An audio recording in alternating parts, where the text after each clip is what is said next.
സങ്കീർത്തനം 107 അധ്യായം 1 മുതൽ 43 വരെയുള്ള വചനങ്ങൾ. രക്ഷിക്കപ്പെട്ടവന്റെ കൃതജ്ഞത. കർത്താവിന് നന്ദി പറയുവിൻ, അവിടുന്ന് നല്ലവനാണ്, അവിടുത്തെ കാരുണ്യം എന്നേക്കും നിലനിൽക്കുന്നു. കർത്താവിനാൽ രക്ഷിക്കപ്പെട്ടവർ ഇങ്ങനെ പറയട്ടെ, കഷ്ടതയിൽ നിന്ന് അവിടുന്ന് അവരെ രക്ഷിച്ചു. ദേശങ്ങളിൽ നിന്ന്, കിഴക്ക് നിന്നും പടിഞ്ഞാറ് നിന്നും വടക്കു നിന്നും തെക്ക് നിന്നും അവിടുന്ന് അവരെ ഒന്നിച്ചുകൂട്ടി. വാസയോഗ്യമായ നഗരത്തിലേക്ക് വഴി കണ്ടെത്താതെ ചിലർ മരുഭൂമിയിൽ അലഞ്ഞു നടന്നു. വിശന്നും ദാഹിച്ചും അവർ വലഞ്ഞു. അപ്പോൾ തങ്ങളുടെ കഷ്ടതയിൽ അവർ കർത്താവിനെ വിളിച്ചപേക്ഷിച്ചു.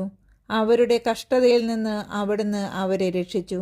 വാസയോഗ്യമായ നഗരത്തിൽ എത്തുവോളം അവരെ അവിടുന്ന് നേർവഴിക്ക് നയിച്ചു. അവർ കർത്താവിന് അവിടുത്തെ കാരുണ്യത്തെ പ്രതിയും മനുഷ്യമക്കൾക്കായി അവിടുന്ന് ചെയ്ത അത്ഭുതങ്ങളെ പ്രതിയും നന്ദി പറയട്ടെ. എന്തെന്നാൽ അവിടുന്ന് ദാഹാർത്തിന് തൃപ്തി വരുത്തുകയും വിശപ്പുള്ളവന് വിശിഷ്ട വിഭവങ്ങൾ കൊണ്ട് സംതൃപ്തി ഉളവാക്കുകയും ചെയ്യുന്നു. പീഡിതരും ബന്ധിതരുമായി ചിലർ അന്ധകാരത്തിലും മരണത്തിന്റെ നിഴലിലും ഇരുന്നു.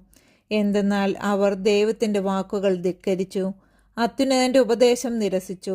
അടിമവേല കൊണ്ട് അവരുടെ മനം ഇടിഞ്ഞു. അവർ വീണു, സഹായിക്കാൻ ആരുമുണ്ടായില്ല. അപ്പോൾ തങ്ങളുടെ കഷ്ടതയിൽ അവർ കർത്താവിനോട് നിലവിളിച്ചപേക്ഷിച്ചു.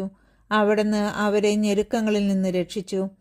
അന്ധകാരത്തിൽ നിന്നും മരണത്തിന്റെ നിഴലിൽ നിന്നും അവിടുന്ന് അവരെ പുറത്തു കൊണ്ടുവന്നു. അവരുടെ ബന്ധനങ്ങൾ പൊട്ടിച്ചെറിഞ്ഞു. അവർ കർത്താവിന് അവിടുത്തെ കാരുണ്യത്തെ പ്രതിയും മനുഷ്യമക്കൾക്കായി അവിടുന്ന് ചെയ്ത അത്ഭുതങ്ങളെ പ്രതിയും നന്ദി പറയട്ടെ. എന്തെന്നാൽ അവിടുന്ന് പിച്ചളവാതിലുകൾ തകർക്കുന്നു, ഇരുമ്പോടാമ്പലുകളെ ഒടിക്കുന്നു. പാപകരമായ മാർഗങ്ങൾ പിന്തുടർന്ന് ചിലർ രോഗികളായി തീർന്നു. തങ്ങളുടെ അകൃത്യങ്ങളാൽ അവർ ദുരിതത്തിലായി. അവർ എല്ലാ ഭക്ഷണത്തെയും വെറുത്തു. അവർ മൃത്യുകവാടങ്ങളെ സമീപിച്ചു. അപ്പോൾ തങ്ങളുടെ കഷ്ടതയിൽ അവർ കർത്താവിനോട് നിലവിളിച്ചപേക്ഷിച്ചു. അവിടുന്ന് അവരെ ഞെരുക്കങ്ങളിൽ നിന്ന് രക്ഷിച്ചു. അവിടുന്ന് തന്റെ വചനം അയച്ച് അവരെ സൗഖ്യമാക്കി, വിനാശത്തിൽ നിന്ന് വിടുവിച്ചു. അവർ കർത്താവിന് അവിടുത്തെ കാരുണ്യത്തെ പ്രതിയും മനുഷ്യമക്കൾക്കായി അവിടുന്ന് ചെയ്ത അത്ഭുതങ്ങളെ പ്രതിയും നന്ദി പറയട്ടെ. അവർ കൃതജ്ഞതാ ബലി അർപ്പിക്കട്ടെ. ആനന്ദഗീതം ആലപിച്ച് അവിടുത്തെ പ്രവൃത്തികളെ പ്രകീർത്തിക്കട്ടെ. ചിലർ സമുദ്ര വ്യാപാരം ചെയ്യാൻ കപ്പലുകളിൽ പുറപ്പെട്ടു. അവർ കർത്താവിന്റെ പ്രവൃത്തികൾ, ആഴിയിൽ അവിടുന്ന് പ്രവർത്തിച്ച അത്ഭുതങ്ങൾ കണ്ടു. അവിടുന്ന് കൽപ്പിച്ചപ്പോൾ കൊടുങ്കാറ്റ് വീശി, സമുദ്രത്തിൽ തിരമാലകൾ ഉയർന്നു. അവ ആകാശത്തോളം ഉയർന്നു, വീണ്ടും ആഴങ്ങളിലേക്ക് താണു. ഈ അപകടത്തിൽ അവരുടെ ധൈര്യം ചോർന്നുപോയി. അവർ ഉന്മത്തരെ പോലെ ആടി ഉലയുകയും വേച്ചു നടക്കുകയും ചെയ്തു. എന്തു ചെയ്യണമെന്ന് അവർ അറിഞ്ഞില്ല. അപ്പോൾ തങ്ങളുടെ കഷ്ടതയിൽ അവർ കർത്താവിനോട് നിലവിളിച്ചപേക്ഷിച്ചു. അവിടുന്ന് അവരെ ഞെരുക്കങ്ങളിൽ നിന്ന് വിടുവിച്ചു. അവിടുന്ന് കൊടുങ്കാറ്റിനെ ശാന്തമാക്കി. തിരമാലകൾ ശമിച്ചു. ശാന്തത വന്നതുകൊണ്ട് അവർ സന്തോഷിച്ചു. അവർ ആഗ്രഹിച്ച തുറമുഖത്ത് അവിടുന്ന് അവരെ എത്തിച്ചു. അവർ കർത്താവിന് അവിടുത്തെ കാരുണ്യത്തെ പ്രതിയും മനുഷ്യമക്കളിൽ അവിടുന്ന് ചെയ്ത അത്ഭുതങ്ങളെ പ്രതിയും നന്ദി പറയട്ടെ.